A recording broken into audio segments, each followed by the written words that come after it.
Hello, and welcome to the Cybersecurity Information Analysis Center, or CSIAC, webinar titled Recent Data Breaches Lessons Learned. My name is John Dingman, and I am the CSIAC Deputy Director. I will introduce our presenter in just a moment. Before we begin, a few administrative notes. All phones have been muted except for the presenters. Questions can be asked at any time during the presentation by entering them through the chat window in your Anytime Meeting control panel. As time permits, questions will be answered at the end of the presentation. Copies of the slides, as well as the complete webinar video with audio, will be posted on the CSIAC website, and we will distribute a link to all attendees once it is posted. CSIAC is operated by Quanterian Solutions and is funded through the Department of Defense's Defense Technical Information Center, or DTIC. Funding for today's free webinar is provided in part by DTIC. So now I'd like to introduce our presenter. Glenn Roberts is an engineer with Assured Information Security, where he routinely provides penetration testing and vulnerability assessment services in support of customers across multiple industries. These services provide Glenn and AIS with a unique understanding and perspective of cyber and information security challenges that all organizations face. Glenn has a Bachelor's of Science degree in cybersecurity from Utica College and is currently completing his Master's of Science degree in cybersecurity, also from Utica College, and has earned numerous certifications, including CISSP, CEH, Security Plus, CAPT, and CCE. So now I will turn this presentation over to Glenn. Good afternoon, Glenn. Good afternoon, and thank you everyone for attending. Today's seminar is regarding recent data breaches and the lessons that we've learned from them. We'd like to start out with what is the current state of cybersecurity. We've evolved, we've improved, and our awareness has improved as well. It's even in mass media now. However, the attackers or adversaries are still able to successfully launch attacks against pretty much any size domain, any size business. And what we're going to address is, why is that still possible? Even with proper resources allocated to cybersecurity efforts, determined attackers still find success. You know, they're still able to find that open door into your network and grab the keys to the kingdom. So one of the things we can do in cybersecurity is examine some of these recent data breaches, learn from them, and use them as a tool to enhance our cybersecurity posture, no matter what the business. So in the following slides, we're going to look at some sobering statistics, notable recent incidents, common vulnerabilities in web applications, some common network vulnerabilities. So as you can see in those two slides, we're going to get a little technical. Risk associated with vendor access. And what I mean by that is the risks associated with the partner companies that have access to your network, when you're sharing resources with another organization. Then we're going to talk about PICNIC, the human factor, and then risk mitigation strategies. What can we do with the information that we've learned through these slides and through these incidents? So let's start with statistics. 72% of electronic crime events were known or suspected to be caused by outsiders. So that's someone who does not have normal access to your network. 28% of electronic crime events were known or suspected to be caused by insiders. That's someone that has access to your internal network. They've got a username, password.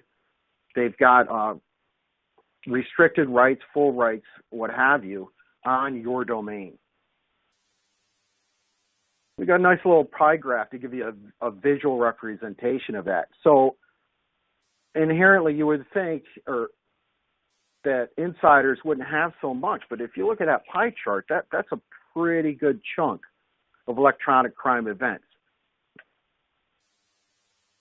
So in 2015, 38% more security incidents were detected than in 2014.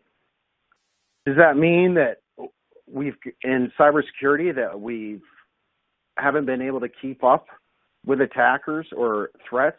Not necessarily. The theft of hard intellectual property increased 56% in 2015. That means, mom and pop's recipe that you use for your multi-million-dollar corporation is being stolen. In the healthcare industry, security incidents soared to 60%. 72% of security incidents in financial services involve current or former employees. So that would fall into the realm of an insider threat. The two most common insider threat scenarios involve perpetrators taking data to start their own competing company, 30%, or to help secure employment with a rival, 65%. 66% of security breaches take organizations months or longer to discover. And the longer it takes, the harder it is to determine how that breach happened and what mechanisms were used.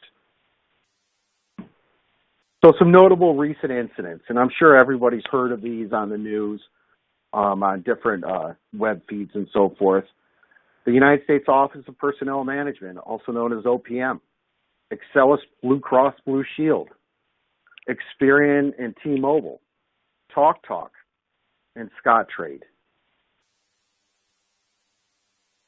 So the first one, the OPM breaches, and notice that it's in the plural. There was more than one.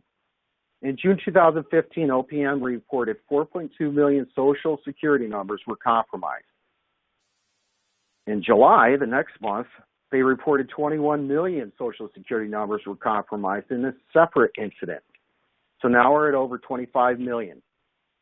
3.6 million people were affected by both breaches. Authorities have attributed both breaches to China.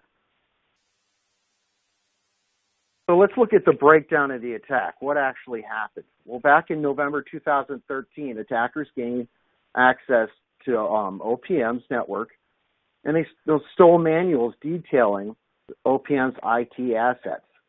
So basically, they had access to a good diagram of what OPM had as far as their infrastructure, their network, and hardware. In December 2013, the next month, attackers breached two OPM contractors, ISIS and Keypoint Government Solutions.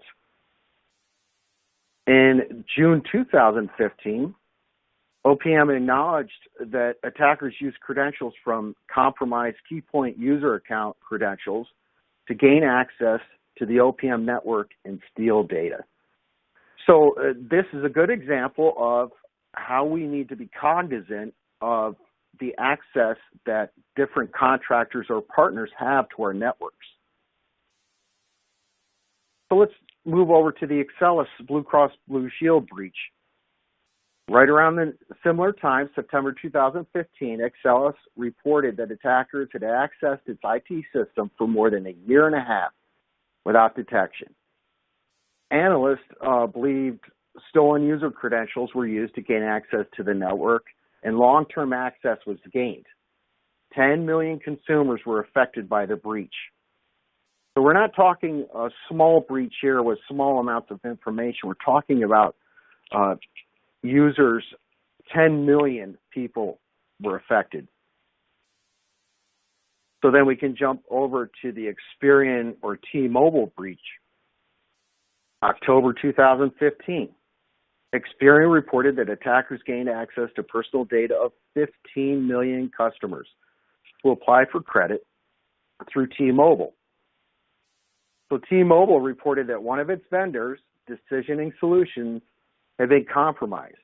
Once again, we're talking about being cognizant of your vendor access. Decisioning Solutions had been acquired by Experian in April 2013, so almost 2 years prior. So they acquired this company, and according to a former Experian InfoSec employee, Experian was focused more on acquisitions than security. So in essence, what happened was Experian acquired the company Decision Analytics, and they enfolded them within their network. And, you know, it's conjecture, but you could say, okay, I've acquired you. We got to worry about our two companies working together now. You're part of Experian.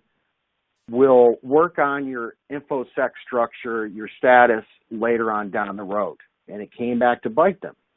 So Decisioning Solutions was enfolded within Experian's Decision Analytics platform. So now they're Decision Analytics. Shortly after the breach was reported, an anonymous source provided Krebs on Security, which is a pretty prominent information security researcher and blogger, with a URL that opened up a support ticket from Decision Analytics platform in the United Kingdom. Well, that seems innocuous. It's just a support ticket. Well, that can have long-term effects. This slide's a little difficult to see, but it's your basic support ticket, and it gives up a lot of information. Basically, you change the URL, you can get different customer information and use that for furthering different attacks. So manipulation of the URL resulted in data leakage. Anyone could view countless other support tickets filed via the support portal for Experian's Decision Analytics platform by manipulating the URL. Well, what do I mean by that? So if you look at the URL in the image, you can see at the end, USD request number equals 4. And then the rest of it is blacked out. By manipulating that number, you would be able to access the support ticket associated with that number. Well, it's not the keys to the kingdom. It's not proprietary information per se. But if you had access to this type of exploit, you could use that information to further an attack or launch a different type of attack that would get more proprietary information from a company. And we've done this. We've done this during assessments on different size companies, and everybody is, open to this sort of attack. And all it is having your developers for your websites be cognizant of this sort of attack, test for it, and be able to mitigate this type of danger. So let's switch over to the TalkTalk breach. TalkTalk's a British phone and broadband provider. Back in 2015, with more than 40 million customers, they reported that its website had been hacked, resulting in stolen customer data. So once again, it's a web application. Attackers used a well-known attack method, SQL injection, to gain access to the website's database. TalkTalk then received a ransom demand of approximately £80,000, which is the equivalent approximately 122,000 US dollars, where the attackers threatened to expose the stolen customer data on the deep website Alpha Bay. So let's go back to that first bullet point, SQL injection. This is a common type of attack. There's hundreds of tutorials on the internet on how to conduct a SQL injection attack. And once again, it goes back to a website's developer actually changing the settings and making them more secure, sanitizing data, and configuring that website not to be prone to or subject to this sort of attack. And on this slide, we can see that Courvoisier hacked TalkTalk customer data and promising to release the TalkTalk customer data on this dark web site.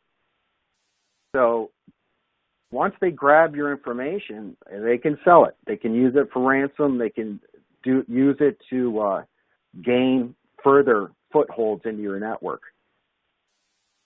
So let's come back across the pond to the United States and talk about Scottrade.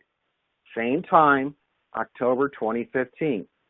Retail stock trading company Scottrade revealed a breach resulting in the possible disclosure of contact information and social security numbers of 4.6 million customers. So we're talking PII, once again, of millions of customers. So when Scottrade learned of the breach from the FBI, notice they didn't realize it themselves. They were notified by the FBI while the FBI was conducting an investigation into the J.P. Morgan Chase breach. According to Scottrade, unauthorized access appears to have occurred over a period between late 2013 and early 2014. So this is a long-term access. The only thing we don't know was what vector was used. We don't know if it was a website. We don't know if it was a misconfigured server on the network, firewall, what have you. So since they're so prevalent, let's talk about some of the common vulnerabilities associated in web applications. We have injection attacks, such as the SQL injection that I talked to. That's basically you putting in malformed data or instructions that normally wouldn't work to gain access and give back a response from the SQL database, possibly disclosing information. Weak authentication and session management. How many forms of authentication are we using or demanding for access to our websites? How are we managing our sessions? Then we have cross-site scripting, insecure direct object references, and security misconfiguration. And you can go online to the OWASP, OWASP website and look at complete tutorials on how to check for these vulnerabilities. We also have sensitive data exposure, such as what happens with URL manipulation, missing function level access control, cross-site request forgery, using components with known vulnerabilities. So are we using web applications that have known vulnerabilities? Are we failing to do patch management? Do we have unvalidated redirects and forwards? Are we sanitizing that information? Are we locking it down to make sure that we're only letting customers or browsers go where we want them to go? Some common network vulnerabilities. So now let's get away from the website type thing and let's talk about more infrastructure related vulnerabilities. So you have missing patches, weaker default passwords, misconfigured firewall rule bases, mobile devices, USB flash drives. Let's talk about missing patches for a minute. So what I mean by that is, do we have a policy in place where our IT department routinely checks and makes sure that the applicable updates and upgrades are being done on all of our systems on a regular basis? Do we have a good network map? Do we know what resources we have? With regard to passwords, do we have a password policy in place for our employees? Are they allowed to use password 123, or do we demand more complexity, and do we demand that they use or change their passwords on a regular basis?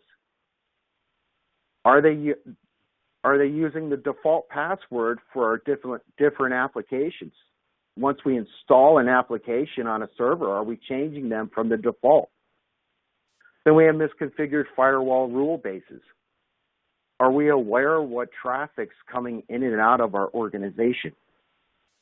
Do we let users access different ports or different protocols that maybe they shouldn't? Then there's mobile devices, and this is a big topic, especially right now where it's BYOD, bring your own device. Do we have some sort of policy where we're checking the security of these devices or demanding that they meet certain criteria? Or are we just letting them use devices haphazardly? USB flash drives. These are just your basic thumb drives. Do we let users just plug in their own thumb drive to a system? Because there's exploits out there that you can put on the firmware of a flash drive or just put as a file. And if the thumb drive automatically loads into the system, you may have compromised the entire network. So let's go back to vendor access. And you could also put in partner access or newly acquired company access. To put it in perspective, the security posture of a vendor may not be the same as that of the customer. It could be more secure, it could be less secure. And we can refer back to the Opm breach. The vendor was key point security. So in essence, our security posture is dependent upon that of a vendor or a partner. If their security posture is less secure than ours, that means that our security posture is now less and equal to that of the vendor. So when a client and vendor networks connect, the overall security strength is equal to that of the least secure network of the two. So there has to be some sort of oversight of the vendor's network security posture. We have to, okay, if I'm going to allow you access, you need to allow me access and allow me to evaluate your security posture and agree to improving your security, or I have to limit your access. Something along those lines. So the next big factor is what I like to call PICNIC, the human factor. PICNIC is just an acronym for problem in chair, not in computer. It's the person. It's the insider. And it doesn't have to be a malicious insider. It could be someone who's just not aware or hasn't made themselves a stakeholder in the security posture of the organization. Once again, let's go over some statistics regarding insiders. 72% of security incidents at financial services organizations involved a current or former employee. The two most common insider threat scenarios involve perpetrators taking data to start their own company or to help secure employment with a rival. So they're using it to say, hey, I'm going to take this recipe, or I'm going to take this patent, or something along those lines, and I'm going to start my own company and compete with you. Or I'm going to leave this job because I got an offer from another competitor, and I'm going to make more money, and I'm going to take your data with me because that's the stipulation that I had from this competitor to get the job. These are things that we have to keep in mind. So with all of these different breaches, with all these different attack mechanisms and vectors, how can we use those? How can we mitigate those risks that are inherent or possible? First, we have to establish and enforce access controls, network and data. Who has access to what on your network? Does everybody have access across the board, or are we limiting people to what they can access, what they can open, what they can write to? We have to establish access rules based on privileges. So basically, we need to set up some sort of group infrastructure, administrative, user, departmental, and so forth. We have to educate employees about access rules, making them stakeholders in the process. This is a big point that's often overlooked. If I do periodic training with employees and I don't get them involved and don't give them the big picture and give them that granular understanding of the threats involved and the dangers involved, they're not going to care. It's a lunch and learn where they're going to eat pizza and walk away. And they're going to forget everything that we talked to them about as soon as they walk out the door. But if we can somehow find a mechanism to bring them on board and say, hey, I'm as responsible as the next guy for the cybersecurity of this organization. I am part of this, and I know the dangers involved, and I'm going to help make the system secure. It's a hard task to achieve, but it can be done. So after that, we have to periodically audit access rule compliance. So has an employee left the organization and we've forgotten to delete his account? Or has someone moved from a certain group to a less privileged group or a different group that shouldn't have access? This is a good way to do what I call the snowball effect, where if someone moves to a laterally within an organization, I have to add them to that group's permissions. But if I forget to take away their permissions from the former group, now they're getting that much closer to admin privileges. They're getting that much closer to having the keys to the kingdom, all because I forgot to update their access rules. So employee education and enforcement of computer use policies. This is a big deal. This is something where if you have a computer use policy, and if you don't, you probably should, you have to have not only hand it to the employee, but they have to sign it. They have to read it and understand it. You have to periodically say, hey, let's go over these rules. Do some scenarios with them. Do some role playing. What would constitute a vulnerability? What would constitute improper computer use, and so forth? We have to, rules without enforcement are merely suggestions.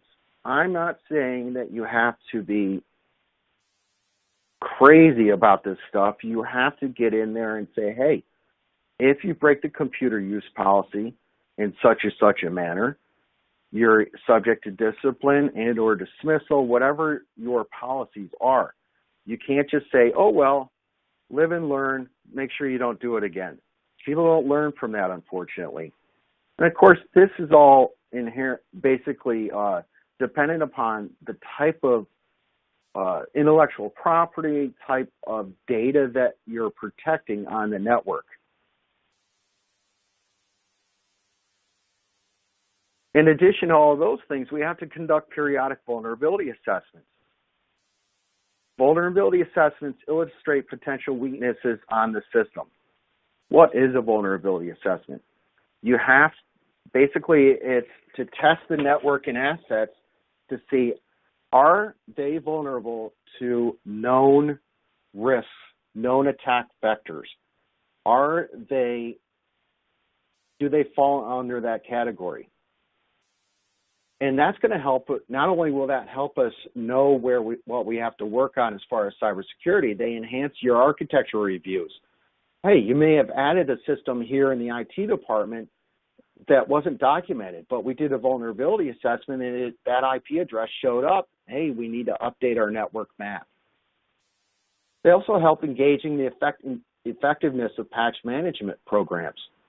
So if I find a system that is vulnerable to a risk, an attack vector that was known about 3 years ago and has been since patched by, let's say, Microsoft, well, maybe I need to update and enhance my patch management program. They're not getting the patches. They're not getting the updates that they need. And they also help provide a baseline upon which to base future security activities. So if I know what systems are vulnerable on my network, that helps me come up with a strategy on how to enhance the security. Where do I need to go from here? Otherwise, it's just a blind effort to enhance security. So in addition to vulnerability assessments, periodic penetration testing and or web application penetration testing will help. What's the difference between vulnerability assessments and penetration testing?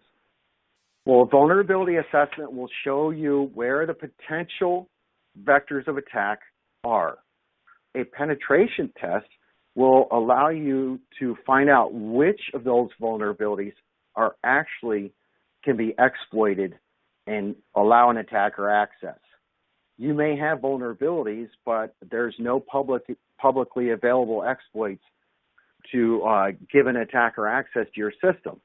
So they probably wouldn't be as high a priority as what you can know are there. It's all about risk management. So penetration testing will validate or negate the results of vulnerability assessments. And it also lets you know how attack vectors are used by adversaries from outside the network and also used by insiders. And what do I mean by that? Well, it could be something along the lines of how would a malicious insider access information that they probably shouldn't? Are my access rules up to date? And so forth. They also provide a baseline upon which to base future security activities as well. So that will help me prioritize which of those vulnerabilities do I need to address right now, and which pose a risk that I can accept in the short term but will address in the long term. So some final thoughts. The slides that we've gone over, there's a lot of disturbing facts and figures, but they should be, like I said in the beginning, they should be viewed as a resource, a tool that we can use to help with mitigation, help with awareness, help us maintain vigilance, and educate ourselves and educate our employees on cybersecurity, and just use that as a tool to enhance our cybersecurity posture. Any questions?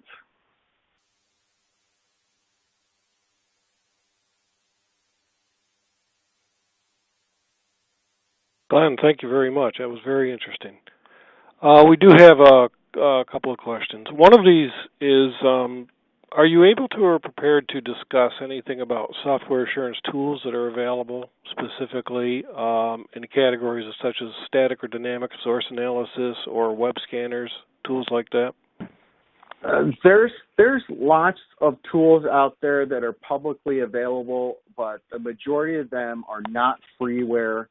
They're proprietary, but we really don't specialize in that facet right now.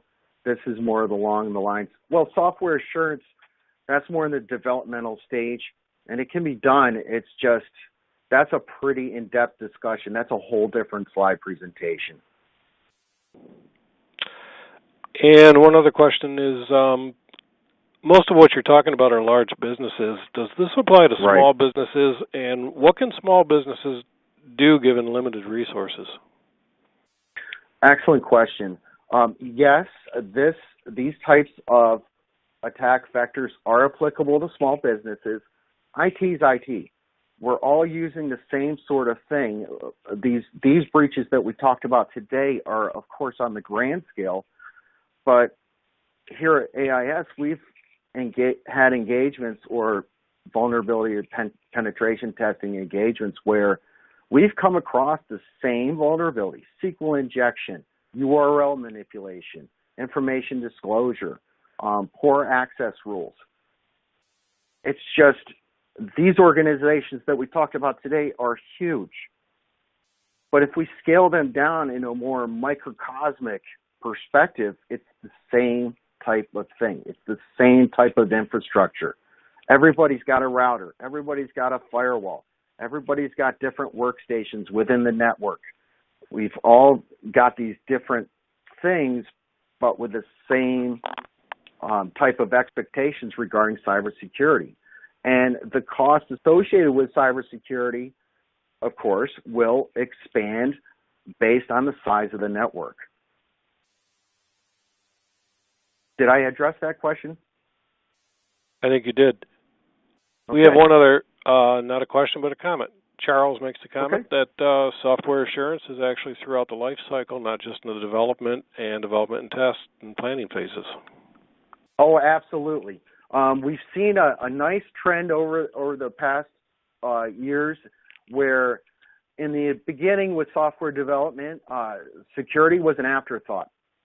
And as time went on and people became more aware of security and the need for it in the software development lifecycle, it became a more inherent part of the process from the beginning, because it was much cheaper, not cheaper, rather cost-effective to incorporate security from the beginning than, like I said, as an afterthought.